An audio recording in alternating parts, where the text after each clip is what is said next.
फिर से हमारे चैनल ब्रिलियंस 53 में।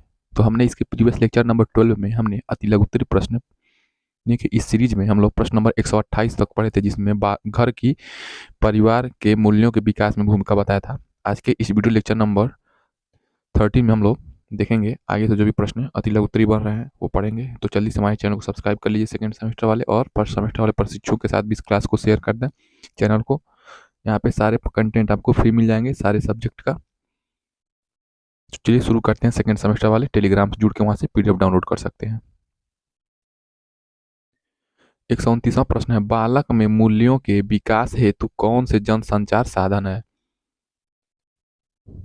तो बालक के अंदर मूल्यों का विकास करना, यानी कि अच्छे व्यक्तित्व या अच्छे चरित्र का विकास करने के लिए कौन से जनसंचार हैं?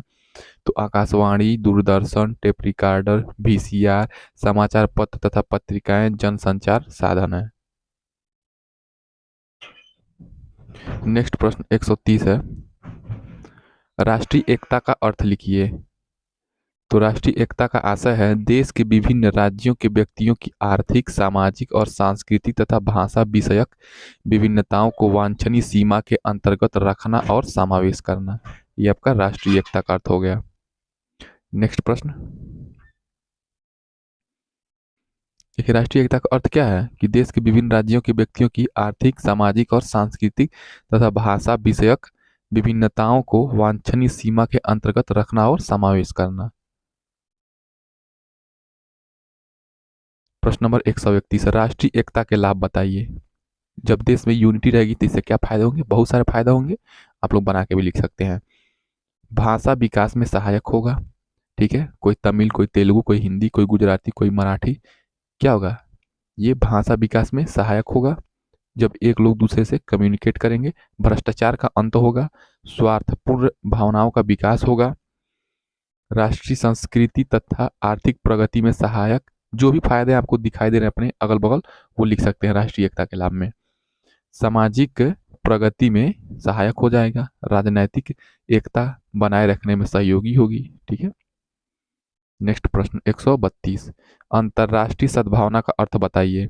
अंतर्राष्ट्रीयता एक भावना है जो व्यक्ति को यह बताती है कि वह अपने राज्य का सदस्य नहीं है वरन विश्व का नागरिक भी है। ये अंतर्राष्ट्रीय सद्भावना की बात हो गई। प्रश्न नंबर 133, बुनियादी शिक्षा के जनक कौन है? तो बुनियादी शिक्षा के जनक महात्मा गांधी जी हैं। मॉन्टेसरी शिक्षण पद्धति की प्रमुख विशेषताएं बताइए। तो पहला क्या जाएगा? कर्मेंद्रियों की शिक्षा, दूसरा ज्ञानेंद्रियों की शिक्षा। ये मुख्य है दो ही, कर्मेंद्रियों और ज्ञानेंद्रियों की शिक्षा, मारिया मॉन्टेसरी का जो शिक्षण पद्धति था। नेक्स्ट प्रश्न देखिए, प्रश्न नंबर 135। 135 क्या है? महात्मा गांधी के अनुसार शिक्षण पद्धति क्या है? तो पहला करके सीखना, दूसरा अनुभव से सीखना, तीसरा सहसंबंध विधि के द्वारा सीखना। ये महात्मा गांधी के अनुसार शिक्षण पद्धति, यानी कि करके सीखिए, एक्सपेरिमेंट करिए, लर्निंग बाय डूइंग हो गया, और अनुभव से सीखिए, लर्निंग थ्रू एक्सपीरियंसेस, और ये सहसंबंधी यानी कि कोऑपरेटिव मेथड, यानी कि एक दूसरे से रिलेट करके या एक दूसरे का सहयोग करके, सहसंबंध, एक दूसरे के साथ संबंध स्थापित करके आप लोग सीख सकते हैं। ये आपका शिक्षण पद्धति होता है महात्मा गांधी जी के अनुसार। प्रश्न नंबर 136, पंचपदी प्रणाली के जनक कौन है? तो पंचपदी प्रणाली के जनक हर्बर्ट स्पेंसर हैं, ठीक है। ये इंपॉर्टेंट प्रश्न है। पंचपदी प्रणाली के जनक तो हर्बर्ट स्पेंसर हैं। पंचपदी प्रणाली तो हर्बर्ट स्पेंसर, ये इंपॉर्टेंट प्रश्न है। प्रश्न नंबर 137, खेल विधि का जनक कौन है? तो खेल विधि के जनक फ्राबेल साहब हैं। नेक्स्ट प्रश्न 138, किंडरगार्टन पद्धति के जनक हैं। किंडरगार्टन पद्धति के जनक भी फ्राबेल ही हैं, ठीक है। खेल विधि हो गया, किंडरगार्टन, ये दोनों आपके फ्राबेल हो जाएंगे। नेक्स्ट प्रश्न 139, मानव की शिक्षा पुस्तक के रचयिता कौन है? तो मानव की शिक्षा आपके फ्राबेल साहब ने लिखा है। मानव की शिक्षा पुस्तक का रचयिता फ्राबेल। देखिए वन लाइनर, ये अति लघुत्तरीय प्रश्न है जो आपका वर्तमान भारतीय समाज में प्रारंभिक शिक्षा, इसमें से कुछ ऐसे प्रश्न होते हैं जैसे ये पंचपदी प्रणाली के जनक, तो ये कंफ्यूजिंग प्रश्न है तो इसको याद रखेंगे, हर्बर्ट प्रश्न। उसी प्रकार आपका देखिए खेल विधि और किंडरगार्टन विधि, ये दोनों आपका क्या जाएंगे? फ्राबेल हो जाएंगे, और इनका फ्राबेल का पुस्तक कौन हो जाएगा? मानव की शिक्षा। ऐसे रिलेट करके याद करते हैं। प्रश्न नंबर 140, किस शिक्षा शास्त्री ने अपनी शिक्षण प्रणाली में विद्यालय को बाल भवन कहा है? तो गीजूभाई वधेका जी ने कहा है। नेक्स्ट प्रश्न, जनसंख्या शिक्षा को राष्ट्रीय कार्यक्रम के रूप में किस वर्ष लागू किया गया था? तो 1969 में। तो जो ये राष्ट्रीय कार्यक्रम के रूप में सन 1969 में जनसंख्या शिक्षा के बारे में लोगों को बताना स्टार्ट किया गया, तो ये राष्ट्रीय कार्यक्रम बन गया 1969 में। प्रश्न नंबर 142, शिक्षा को निश्चित स्तर तक सभी लोगों के लिए अनिवार्य एवं निःशुल्क उपलब्ध कराना किस योजना या कार्यक्रम का तात्पर्य है?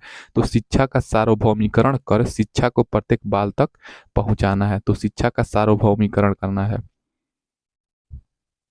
प्रश्न नंबर 143, एक निश्चित आयु स्तर से कम आयु स्तर के बालकों से घरेलू कार्य कराना कहलाता है, तो बाल श्रम कहलाता है। ठीक है, ये चाइल्ड लेबर होता है। ठीक है, बाल श्रम नहीं करवाना है। एक निश्चित आयु स्तर, ठीक है, जो गवर्नमेंट द्वारा निर्धारित किया जाता है कि 18 वर्ष से कम बच्चे आपके कंपनी या कहीं पे भी मजदूरी नहीं कर सकते। तो यह क्या है, एक निश्चित आयु स्तर से कम आयु स्तर के बालकों के घरेलू कार्य को कराना कहलाता क्या होता है, बाल श्रम हो जाएगा। नेक्स्ट प्रश्न 144 देखिए, परिवार, समाज, राज्य एवं जनसंचार माध्यम किसके प्रभावी कारक हैं? तो शिक्षा के।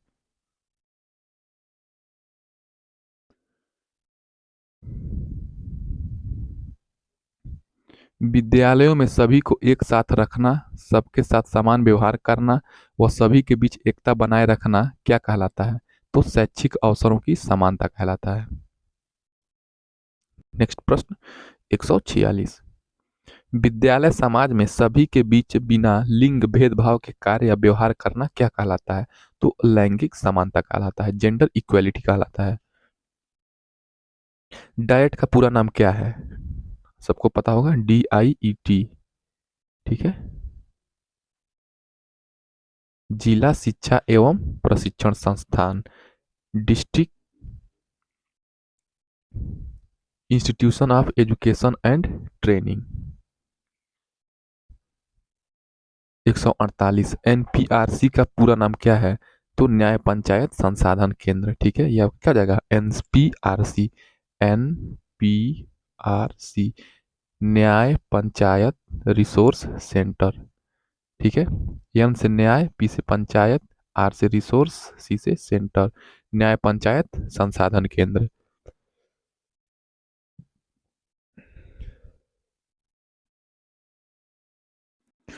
ग्राम शिक्षा समिति का अध्यक्ष कौन होता है? तो ग्राम शिक्षा समिति का अध्यक्ष ग्राम प्रधान होता है। ग्राम शिक्षा समिति का सचिव कौन होता है? तो ग्राम शिक्षा समिति का सचिव विद्यालय का प्रधानाध्यापक होता है। प्रश्न नंबर 151 देखिए, राज्य शिक्षा संस्थान कहाँ है? तो राज्य शिक्षा संस्थान आपका इलाहाबाद में है। राज्य हिंदी संस्थान कहाँ स्थित है? तो राज्य हिंदी संस्थान वाराणसी में स्थित है। राज्य शिक्षा संस्थान इलाहाबाद हो जाएगा, राज्य हिंदी संस्थान आपका वाराणसी में हो जाएगा। आंग्ल भाषा शिक्षण संस्थान कहाँ है?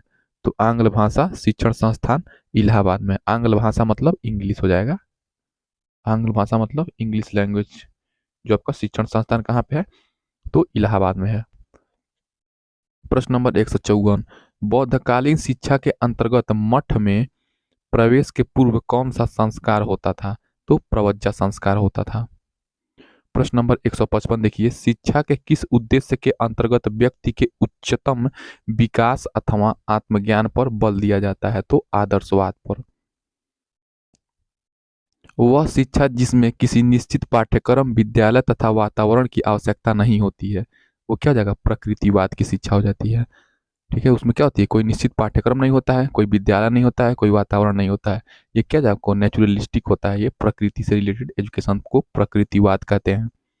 प्रश्न नंबर 157, विद्यालय प्रकृति की गोद में स्वतंत्र एवं खुले वातावरण में हो, यह विचार किसने दिया है? तो रूसो ने दिया है। प्रश्न नंबर 158, छात्रों को गतिविधि या उदाहरण के माध्यम से पाठ पढ़ाते समय ही व्याकरण शिक्षण सहजता से पढ़ाने की वकालत किसने की? तो जॉन डीवी ने की थी।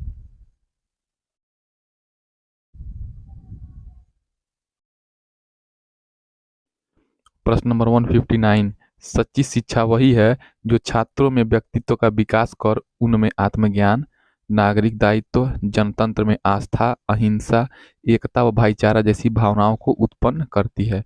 यह सोच या विचार किसका है? तो महात्मा गांधी का है। प्रश्न नंबर 160, वैदिक साहित्य में शिक्षा शब्द का प्रयोग किन अर्थों में किया गया है? तो वैदिक साहित्य में शिक्षा शब्द का प्रयोग विद्या, ज्ञान, बोध और विजय के रूप में प्रयोग किया गया है। विद्या, ज्ञान, बोध और विजय के रूप में प्रयोग किया गया है। नेक्स्ट प्रश्न 161, बौद्धकालीन शिक्षा का मुख्य उद्देश्य क्या था? तो बौद्धकालीन शिक्षा का प्रमुख उद्देश्य मोक्ष था। एनसीईआरटी के एनसीईआरटी ने कितने मूल्यों को स्वीकारा है? तो एनसीईआरटी ने कुल 83 मूल्यों को सूचीबद्ध किया है। नेक्स्ट प्रश्न 163, शिक्षा तथा समाज में क्या संबंध है? तो व्यक्ति जिस समाज में रहता है उसी समाज की परिस्थितियों के अनुसार उसकी शिक्षा का प्रबंध किया जाना चाहिए। शिक्षा का प्रबंध इस तरह किया जाना चाहिए कि व्यक्ति अपने समाज की आवश्यकताओं को पूर्ण कर सके। नेक्स्ट प्रश्न 164, स्वामी विवेकानंद जी के बचपन का नाम क्या था? तो नरेंद्र नाथ दत्त था। ये दत्त छोड़ दिया है। तो स्वामी विवेकानंद के बचपन का नाम क्या था? नरेंद्र नाथ दत्त था। देखिए 2022 में पूछा है। फिर नेक्स्ट प्रश्न जो 165 है वो भी 2022 में पूछा है। विश्व जनसंख्या दिवस कब मनाया जाता है? तो 11 जुलाई को विश्व जनसंख्या दिवस मनाया जाता है। नेक्स्ट प्रश्न 166 देखिए, बौद्ध शिक्षा क्या है? चरित्र का निर्माण एवं मोक्ष की प्राप्ति ही बौद्ध शिक्षा है। ठीक है, चरित्र का निर्माण एवं मोक्ष की प्राप्ति क्या है? बौद्ध शिक्षा है। नेक्स्ट प्रश्न 167, शिक्षा के सामान्य उद्देश्य बताइए। तो शिक्षा का उद्देश्य बालकों को उनके जीवन से संबंधित उपयोगी ज्ञान प्रदान करना है। प्रश्न नंबर 168, औपचारिक शिक्षा की कोई एक विशेषता बताइए। 2022 में पूछा है। औपचारिक शिक्षा की कोई एक विशेषता। तो औपचारिक शिक्षा में सुनियोजित प्रयासों तथा व्यवस्था की आवश्यकता होती है। ठीक है, औपचारिक एजुकेशन में क्या होता है? सुनियोजित, यानी कि पहले से प्री प्लान होता है कि ये टॉपिक, ये चैप्टर ऐसे, ये स्थान डिसाइड होता है। प्रश्न नंबर 169, शिक्षा के प्रभावी कारकों के नाम बताइए। 2022 में पूछा है। तो शिक्षा के प्रभावी कारक क्या हो जाएंगे? कुछ दार्शनिक कारक होते हैं, कुछ सांस्कृतिक कारक होते हैं, आर्थिक कारक होते हैं, राजनीतिक कारक होते हैं, नैतिक कारक होते हैं और धार्मिक कारक होते हैं। प्रश्न नंबर 170, जनसंचार के 4 साधनों के नाम लिखिए। तो टीवी हो गया, न्यूज़पेपर हो गया, पत्रिकाएं हो गई, दूरदर्शन हो गया, रेडियो हो गया। ये सब आपका क्या जाएगा? 2022 में पूछा है प्रश्न। जनसंचार के माध्यम, मीडिया से रिलेटेड, जहां से आप सूचना एकत्रित करते हैं। 171, प्रदूषण का अर्थ लिखते हुए इसके प्रकारों का नाम बताइए। 2022 में पूछा है। तो वायु, जल, मिट्टी आदि का अवांछित द्रवों से दूषित होना प्रदूषण कहलाता है। आपके आसपास वायु है, जल है, मिट्टी है, वो क्या है? अवांछनित, अवांछित द्रव। कोई गैस हो गया, कोई लिक्विड हो गया जो क्या है? हानिकारक है, अवांछित है, यानी कि गंदा है, खराब है, उससे दूषित हो जाता है। अगर ये आपका वायु, जल, मिट्टी, उसी को प्रदूषण कहते हैं। देखिए प्रदूषण के प्रकार क्या हो जाएगा? जल प्रदूषण, वायु प्रदूषण, ध्वनि प्रदूषण, मृदा प्रदूषण आदि। ठीक है, और भी प्रदूषण हो सकते हैं। 172, भारतीय संस्कृति की प्राचीन काल से किसमें आस्था रही है? तो प्राचीन काल से भारतीय संस्कृति की वसुधैव कुटुंबकम में आस्था रही है। यानी कि वसुधैव कुटुंबकम, पूरा पृथ्वी क्या है? एक परिवार है। वसुधा मतलब पृथ्वी, वसुधैव का देखिए क्या, वसुधा प्लस एव, इसका संधि विच्छेद हो जाएगा, वसुधा प्लस एव, यानी कि वसुधा मतलब पृथ्वी ही, कुटुंबकम यानी कि परिवार है। ये सब पृथ्वी हमारा क्या है? सबके लिए परिवार है। हमारे भारतीय संस्कृति का आस्था है, विश्वास है। प्रश्न नंबर 173, शिक्षा व आर्थिक मूल्य नामक पुस्तक किसने लिखी है? तो यह पुस्तक प्रोफेसर बागले ने लिखी है। तो शिक्षा व आर्थिक मूल्य नामक पुस्तक किसने लिखा है? प्रोफेसर बागले ने लिखा है। नेक्स्ट प्रश्न 174 देखिए, शिक्षा वह प्रक्रिया है जो मानव को पार्श्विक प्रवृत्तियों से ऊंचा उठाती है। यह किस दार्शनिक ने कहा है? तो अरस्तु साहब ने कहा है। इसमें बहुत ज़्यादा जो सेकंड सेमेस्टर में जो आपका ये वर्तमान भारतीय समाज एवं प्रारंभिक शिक्षा प्रथम प्रश्न पत्र है, इसमें ज़्यादा याद करने वाला है, बना कर लिखने वाला थोड़ा कम है। 175, शिक्षा का मानव जीवन के लिए महत्वपूर्ण कार्य क्या है? तो बालकों का चारित्रिक विकास करना ही क्या है? शिक्षा का महत्वपूर्ण कार्य माना जाता है। नेक्स्ट प्रश्न 176, मानव के समस्त कार्य किसके अधीन होते हैं? तो मानव के सभी कार्य मूल प्रवृत्तियों के अधीन होते हैं। नेक्स्ट प्रश्न नेक्स्ट प्रश्न आपका हो जाएगा 177, किसी भी राष्ट्र की उन्नति एवं संपन्नता किस पर निर्भर करती है? तो किसी भी राष्ट्र की उन्नति एवं संपन्नता शैक्षिक स्तर पर निर्भर करती है। जहाँ जिस देश के लोग, जिस एरिया के लोग ज़्यादा शिक्षित रहेंगे, वहाँ पे ज़्यादा क्या होगा? राष्ट्र की उन्नति होगी और संपन्नता होगी। नेक्स्ट प्रश्न 178, शिक्षा का प्रमुख दायित्व क्या है? तो शिक्षा का प्रमुख दायित्व राष्ट्र निर्माण करना है। शिक्षा का प्रमुख दायित्व क्या है? राष्ट्र निर्माण करना है। नेक्स्ट प्रश्न 179, मनुष्य के लिए शिक्षा की सबसे बड़ी देन क्या है? तो मनुष्य के लिए शिक्षा की सबसे बड़ी देन आत्मनिर्भर बनाना है। ठीक है, ये तो सभी को पता है। आप शिक्षा लेके आप क्या हो जाएंगे? आत्मनिर्भर बन जाएंगे। प्रश्न नंबर 180 क्या है? किसने कहा है सच्ची शिक्षा को बालक के लिए बेरोजगारी के विपरीत एक बीमे के रूप में होना चाहिए? महात्मा गांधी ने कहा।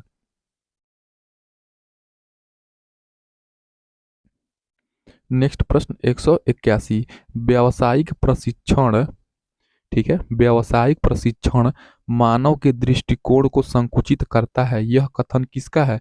तो यह कथन वीडी भाटिया का है। किसका है? वी डी, ठीक है, किसका जगह? वीडी भाटिया।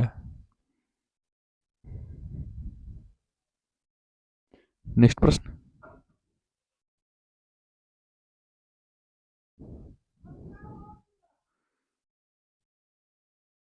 नेक्स्ट प्रश्न देखेंगे, प्रश्न नंबर 182 देखिए, किसने कहा है ज्ञान ही पवित्रता है? तो सुकरात ने कहा है ज्ञान ही पवित्रता है। सुकरात साहब ने कहा है ज्ञान ही पवित्रता है, याद रखेंगे। यह कथन किसका है? ज्ञान ही शक्ति है। तो यह कथन अरस्तु का है। ज्ञान ही शक्ति है, नॉलेज इज पावर, किसने कहा है? अरस्तु। नॉलेज इज पावर किसने कहा है? अरस्तु कहा है। प्रश्न नंबर 184 देखिए, ज्ञान प्रगति है, नॉलेज इज प्रोग्रेस। तो नॉलेज इज प्रोग्रेस, यह कथन किसका है? तो यह कथन सोफिस्टो का है। किसका है? नॉलेज इज प्रोग्रेस, यह कथन किसका है? सोफिस्टो। प्रश्न नंबर 185, किसने बौद्धिक प्रशिक्षण के दो पक्ष बताए हैं? तो बौद्धिक प्रशिक्षण के दो पक्ष कमेनियस ने बताए हैं। ठीक है, बौद्धिक प्रशिक्षण के दो पक्ष किसने बताए हैं? तो कमेनियस ने बताए हैं, याद रखेंगे। नेक्स्ट प्रश्न देखिए 186वां प्रश्न, ज्ञान वह पंख है जिसकी सहायता से हम स्वर्ग की प्राप्ति कर सकते हैं, यह कथन किसका है? तो जॉन एडम्स का है।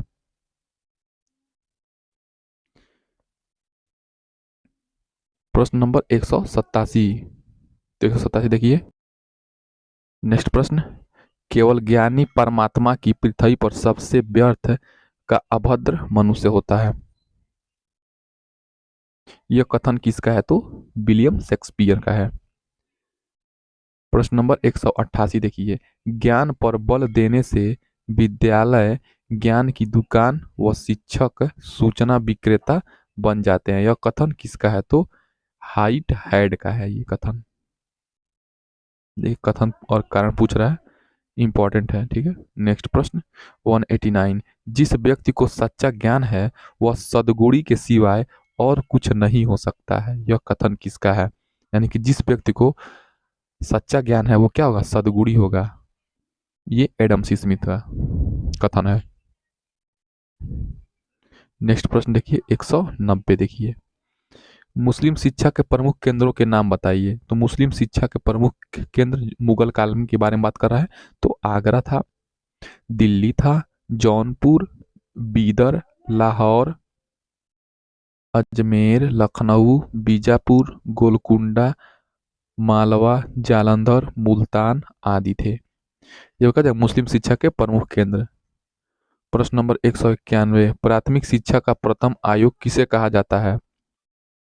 हंटर कमीशन को। ठीक है। प्रश्न नंबर 192, श्री गोपाल कृष्ण गोखले ने अपना विधेयक किस वर्ष प्रस्तुत किया था? तो गोपाल कृष्ण गोखले ने वर्ष 1911 में अपना विधेयक प्रस्तुत किया था। जिस व्यक्ति को सच्चा ज्ञान है वह सद्गुरु के सिवाय और कुछ नहीं हो सकता, यह कथन किसका है? तो सुकरात का है। देखिए, दो बार दिया है गलत। एक एक बार बोला सुकरात का और एक बोला एडम्स का, तो इसमें कंफ्यूजन है। इसके लिए इस दो प्रश्न को छोड़ देंगे, क्लियर करके हम बताएंगे नेक्स्ट वीडियो में। प्रश्न नंबर 194, शिक्षा का उद्देश्य है अपने छात्रों को राज्य, देश व ईश्वर के प्रति वफादार बनाना है, यह कथन किसका है? ये गांधी जी का है। प्लेटो ने नागरिकों को कितने श्रेणियों में विभक्त किया? तो प्लेटो ने नागरिकों को 3 श्रेणियों में विभक्त किया था। तो प्लेटो ने नागरिकों को कितने श्रेणियों में विभक्त किया था? तो 3 श्रेणियों में विभक्त किया था। 196, वह शिक्षा किस काम की जो भविष्य के लिए वर्तमान का बलिदान करती है? यह कथन किसका है? तो रूसो का है। 197, मनुष्य की सबसे बड़ी आवश्यकता सबसे बड़ा रक्षक चरित्र है, शिक्षा नहीं, यह कथन किसका है? तो यह कथन स्पेंसर का है। प्रश्न नंबर 198, चरित्र की स्थापना करना विद्यालयी शिक्षा व अनुशासन का मुख्य उद्देश्य है, यह कथन किसका है? तो जॉन ड्यूई का है। प्रश्न नंबर 199, शिक्षा का उद्देश्य बच्चों को अच्छे आचरण की शिक्षा देना है, यह कथन किसका है? तो हर्बर्ट स्पेंसर का है। प्रश्न नंबर 200, नैतिकता सिखाई नहीं जा सकती किंतु बीमारी की तरह उसे केवल पकड़ा जा सकता है, यह कथन किसका है? तो ये स्टार बक का है। तो स्टार बक हो गया आपका हर्बर्ट स्पेंसर। नेक्स्ट प्रश्न हम लोग नेक्स्ट वीडियो से पढ़ेंगे। तब तक हमारे चैनल को सेकंड सेमेस्टर वाले प्रशिक्षु शेयर कर दें अपने क्लासमेट, फ्रेंड्स और कॉलेज वाले ग्रुप में शेयर कर सकते हैं, ताकि उन्हें पता चले यहाँ पे सेकंड सेमेस्टर का प्रैक्टिस करवाया जा रहा है। एकदम 2024 का जो आपका लेटेस्ट सीरीज है राजन सीरीज, उसका ये प्रश्न है। यहाँ से आपको सारे प्रश्न मिल जाएंगे, इससे बाहर नहीं आएंगे। मिलते हैं नेक्स्ट वीडियो में, तब तक हमारे चैनल को लाइक शेयर सब्सक्राइब, टेलीग्राम से जुड़ सकते हैं। मिलते हैं नेक्स्ट वीडियो में। जय हिंद।